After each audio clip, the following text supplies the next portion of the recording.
I think if you really have to be in manufacturing business, you need your skin in the game. You need to be sure that what you're doing, you are involved. I remember when we started out, I was still doing my master's in business administration, and so a colleague phoned me and asked me, Alan, is this what you do?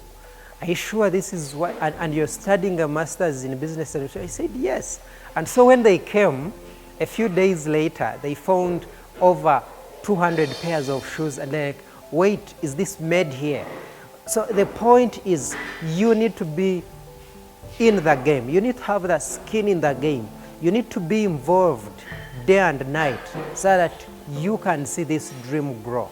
But secondly, I think business needs a lot of patience. And I think from my assessment and my knowledge, it takes about 10 years for a business idea to mature, to scale up, to be involved in big markets.